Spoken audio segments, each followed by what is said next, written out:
What's going on, everyone? It's your boy James, Grendel's Garage, and we are here for another episode.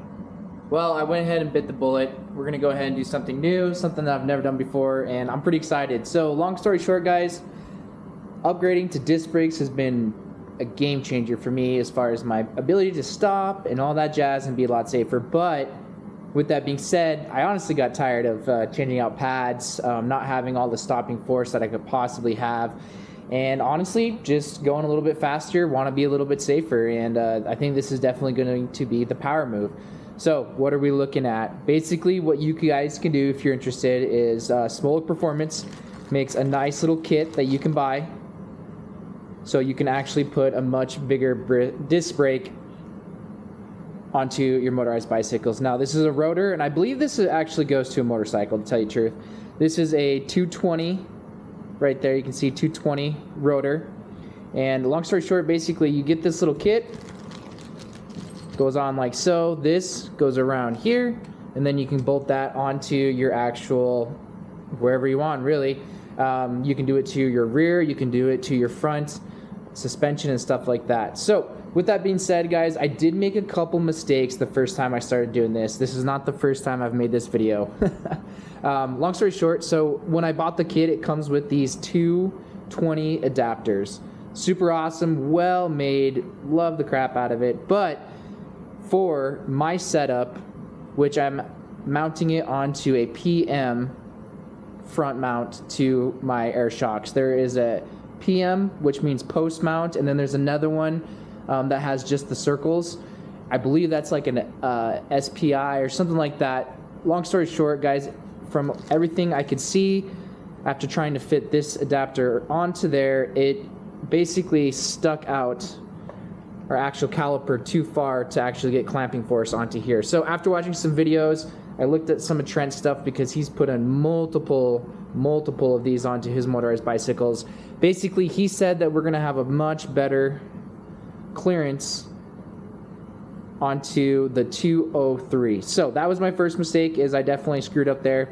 We're going to try to get this one on there today and see if that does actually give us a better clamping force onto our actual rotor itself. The second mistake I made, guys, is I bought the wrong mount. So if you are going to do a PM mount, you need this one. This is the one that you need. This is the Shimano. This is where it matters right here. Got to get the F18, or is that a, yeah, F180S-PA. This is the one that you guys want to get. This will make the PM actually work. If you guys have the other mount, from my understanding, you actually can just go ahead and use one of these bad boys and it'll mount straight up, and you don't have to do any other kind of stuff like that. So that's basically it. This is just a pit bike caliper. I bought it, came just like this, came with an extra pair of pads, which you can tell these pads are much thicker, much more durable looking than your typical disc brakes and stuff like that. So long story short, we're gonna have to go ahead and remove this. This is the mount that we'll be replacing with the Smolik Performance mount, the 203 mount, and this will replace on that. Those little pins right there are going to screw onto there. Alrighty, guys, besides that, just go ahead and kick back, relax, and we'll walk through it and see how it goes. Check the mic and make sure it sound right, boys.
sound right, boy. Big bike sound good.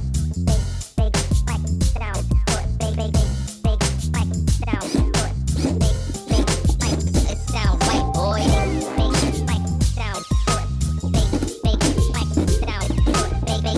Big bike sound good. Big bike it sound right, boy. Big bike sound good. Big bike sound good. Big bike sound good. Big bike. It sound right, boy.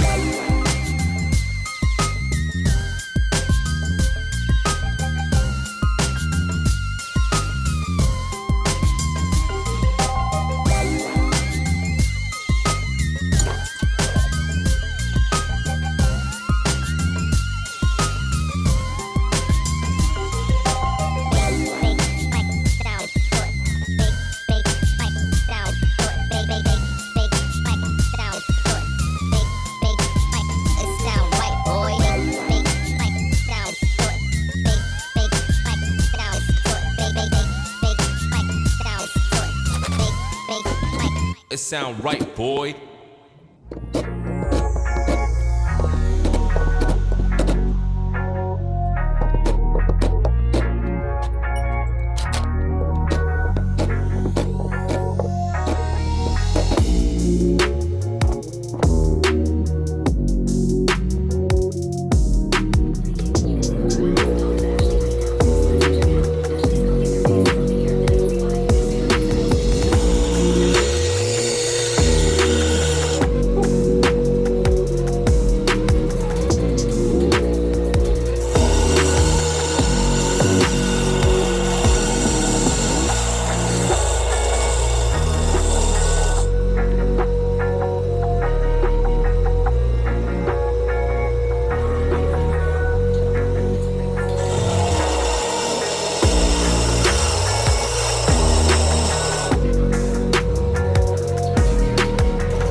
Alrighty guys, we are back. We have our 203 adapter plate right here. The first thing that we're gonna have to do is we're gonna actually have to modify this slightly, which is a little bit of a bummer, but what are you gonna do, right?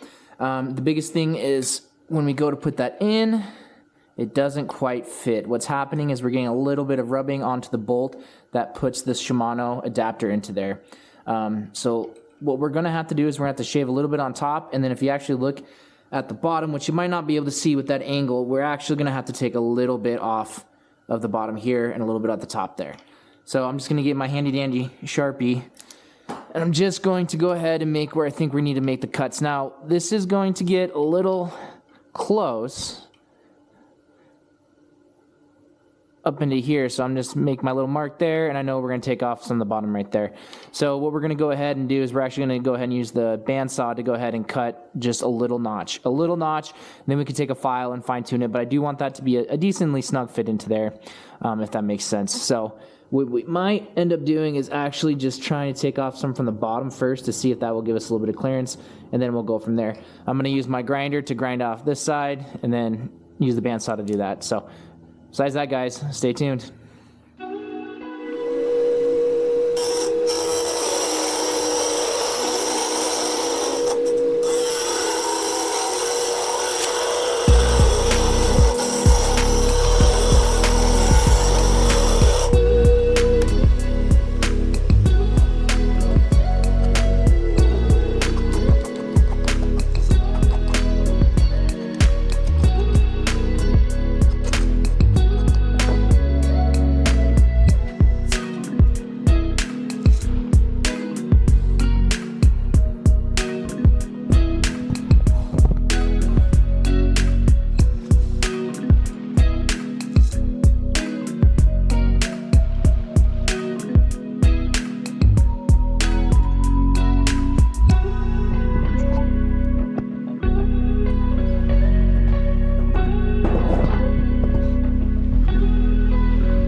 Alrighty guys, we're back from getting the adapter put onto the bike. We have zero rubbing. I just had to take off literally less than 1 millimeter of the aluminum that was a part of that bracket. So our next mission is going to be going ahead and getting this guy.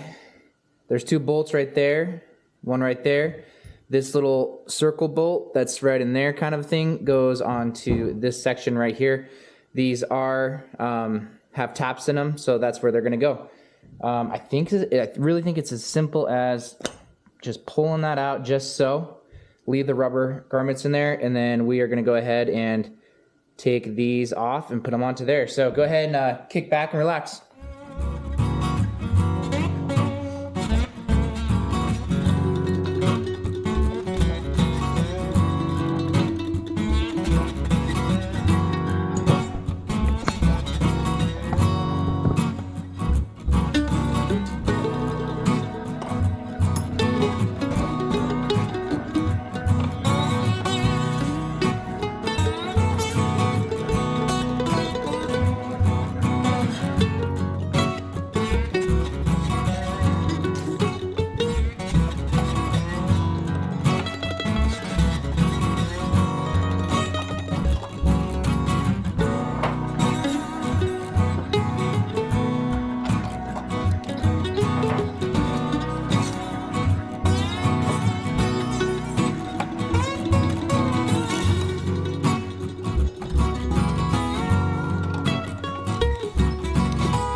Alrighty guys, we are back. Super simple. I don't know why I was so worried about modifying it. Honestly, that notch turned out super well. We have enough clearance on the bottom to get everything lined up down there, and we are golden. Definitely less is more when you are starting to do this, so just a heads up. When I tried using the other adapter, I took off a big chunk, and I definitely avoided trying to do that. So here we have very good alignment with the bolts that will be bolted in. Basically now what we're going to do is we're going to take our caliper. We're going to insert these bad Larrys because that's where they go right there. As I tried to put them in there. So that just goes into there. That's pretty easy, right? Easy squeezy lemon peasy. All right, so the thought process is this is going to bolt into right there. And then we will have our caliper go into there, in which I can already tell that is a much better fit compared to the other rotor that we had on there.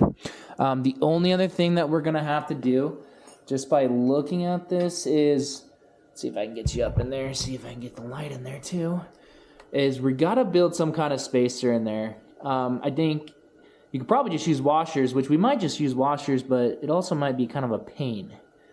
The reason being is that would be a lot of washers, and I might have to modify the washers to fit. So I'm actually going to go ahead and do some thinking on this. Could build some kind of shim, but it's got to go over a good, I'd say 4 millimeters over. So until then, guys, go ahead and stay tuned until I can figure that part out. Alrighty, guys, we are back. We're gonna go ahead and try something that I haven't seen before. Looking at Trent's old videos and stuff like that, as far as him, he made like actual shims, and then I think one time he put washers in there. But I got such a huge gap, more than I expected, in all honesty. So, ooh, it's gonna be tough. It's gonna be tough because I also have to remember I gotta clear these things too. So what I ended up doing, and we'll see if it works. This could just be total not work. But basically, I took these nuts that have this big old flat side, sanded them down with a file, pretty good, just to get a good little flush, and because I had to take them down a little bit. And then I took a drill and I just drilled them out so that way the threads wouldn't interfere when I go ahead and screw this on. So as you can see, there's a little bit of play. I believe these are for 10 millimeter screws or M8s or something like that. So long story short, the threads will not interfere as far as the spacing, but my thought process is we're going to go ahead and stick that sucker in there, and then that should give us pretty good spacing on both the top and bottom. Depending on how much time I have on my camera as far as filming goes, because I've been doing a lot of filming, maybe we can go ahead and try real quick. You guys can watch the struggle and see how real it is, and to see if this even is enough spacing. So with that being said, let's see how this pain in the butt's gonna go, because it's going to be tough to get that to stick into there as I try to put a screw through it. So I think if we can get one in, we'll be sitting fat.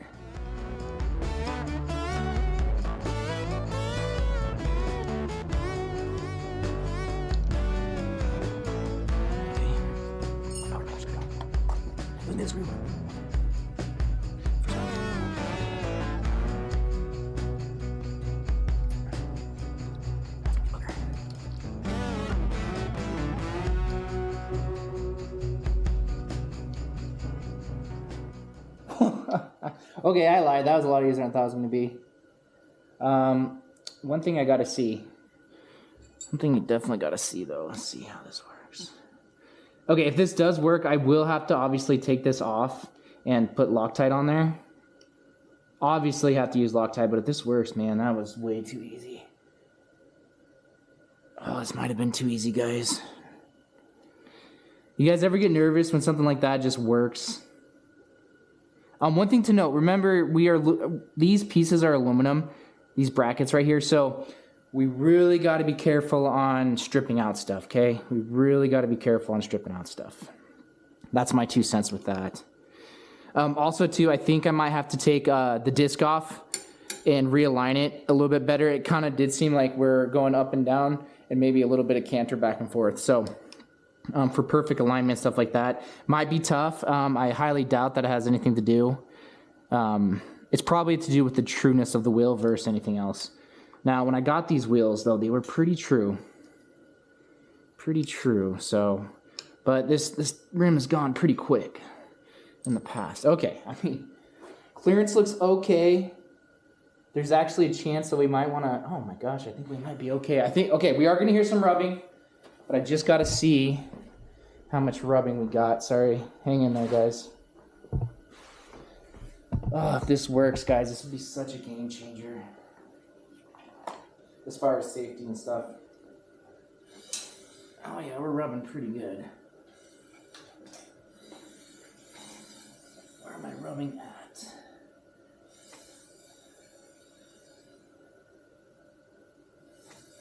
Not rubbing as much as I thought, and you know, honestly, it's not rubbing there.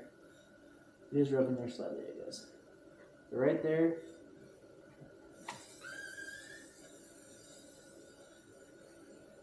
You know, honestly, that rotor is moving back and forth pretty good. It isn't bad, though. That high squeak right there, guys, that's just the spacer that I put in there. I put a spacer on this side to get this from rubbing on here and on here, and it's just the dust cover for the wheel that's giving a little bit of squeaky squeak.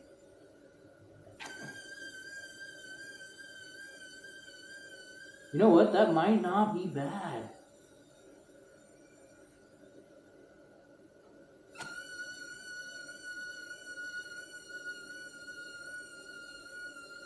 Might just have to take that dust cover off, in all honesty. You know, guys, honestly, if I can get that rotor just a little bit more straight on there, I think we might be good. Because I got good clearance on almost both sides.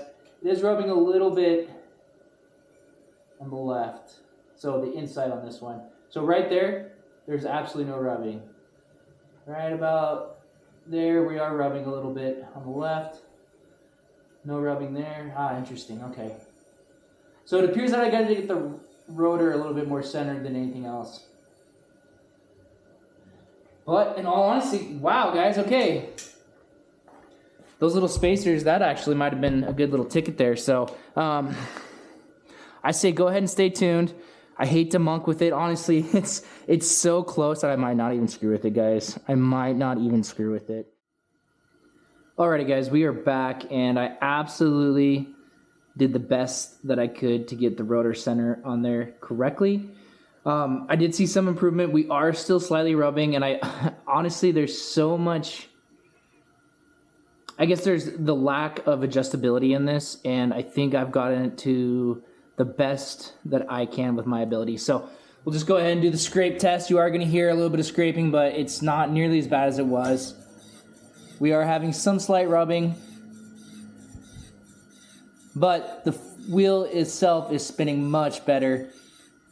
I think we're just going to have the disc pads kind of wear out as we go, which that shouldn't take too long. In all honesty, I know it's not ideal. I really wanted to do a better job for you guys, but sometimes, guys, you know, when it's your first time working on these, it is what it is kind of a thing. But again, it's so much better than it was. And I think that's just going to work. It's going to have to work itself out because, again, I got my abilities are stretched to the limit right there. But still, it's so much better. So much better. So the next thing we're going to do is go ahead and bleed the brakes, which actually, so this actually came with oil already in this contraption. So let me see. Let me kind of set up real quick. Alrighty, guys, let's get you closer. I'm not really exactly sure what to expect. I've never cracked one of these open before. And sorry if the lighting is no good. I'm hoping to actually fix that here shortly with getting a new camera. How exciting is that? We're going to go ahead and bump up to the Insta365. I was going to hold out for the 6 to come out, but it's kind of a little Christmas present to me. Oh gosh, you know what? If I can't even get that without stripping these, I'm already starting to strip them. I kind of really want to see I just want to see what's in there. Oh my God. Well, I might not screw with that.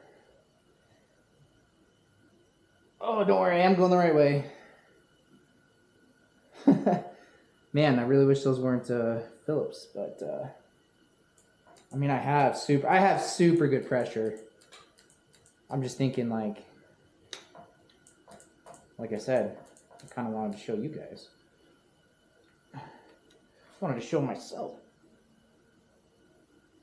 Oh, shucks, guys.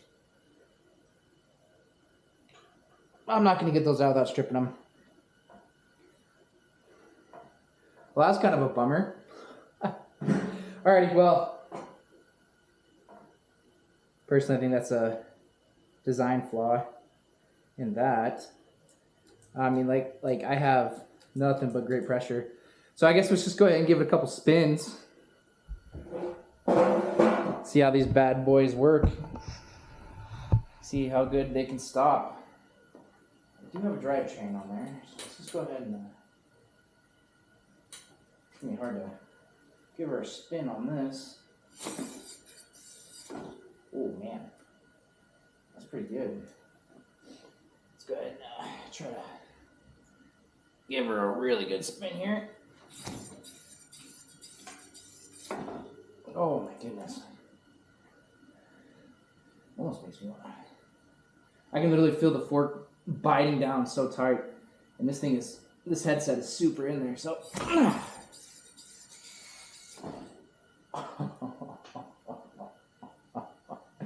Oh man. Well, that's going to be an improvement. I can tell you that right now. I can't believe how much bite that has in there. Wow. Hydraulic, pit bike, brakes are no joke, guys. No joke. Holy crap. One more time. One more time.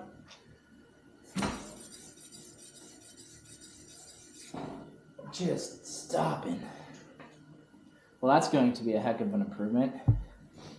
Alrighty, guys. Well, I'm sorry that I didn't get the opportunity to bleed the brakes on this. From my understanding, what you do, I guess we'll kind of talk about it. From what I saw, it's as easy as taking off the 2 screws, which is apparently super hard.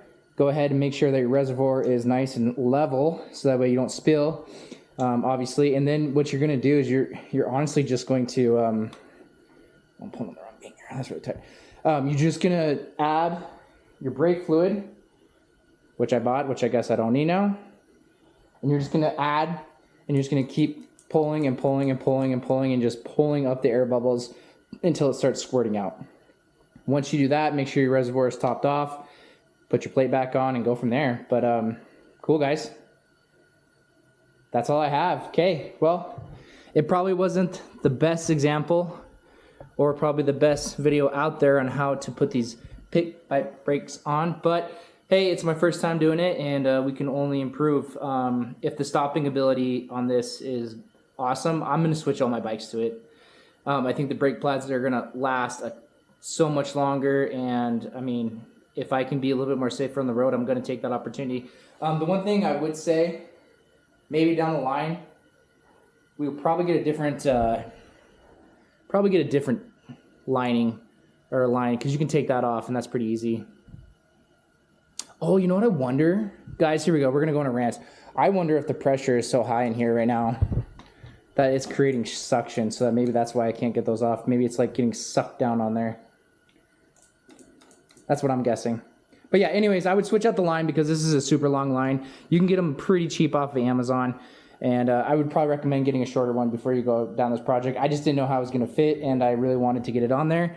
What are we going to do with this now? Guys, we're going to go ahead and we're going to put the Menace 85 on here, the ported one from the boys that is on Kitsune right now. The reason why is that thing just has so much power. And I'm actually a little nervous about running those CDH rims on there. I've noticed just the slightest shift ever. I don't have to be able to, probably won't, now that I'm doing it on camera, you can just, there's a little bit of flex in that rim. And I think it's because that motor is so powerful. So powerful, guys, especially after they ported it, like, holy cow. I can only imagine if someone like Trent got his hands on there. Okay, anyway, so that is the assembly and how I ended up getting these on here. It's not perfect, but it's going to be a huge improvement. It's a tight fit. You do have to do some modifications to some stuff, but overall, I'm very happy. Just like thinking about like all the parts that go to this and getting it aligned, it's tough. It was tough, but it was fun. It was tough, and you got to think too, it's not as easy as the guys at Smolik Performance just like making something and it'd be perfect for all builds. Okay, motorized bicycles, guys. You know, there's 1,000 different bikes out there. 1,000 different shapes and sizes. That's not even taking into account different shocks, different rims, all that jazz. Yeah, I'm to the moon. Alrighty, guys. Next time you see this bike, hopefully we have the Menace 85 on there, and we'll be cooking. So, cooking and safer. Alrighty, guys. It's your boy James, Grendel's Garage. Until next time.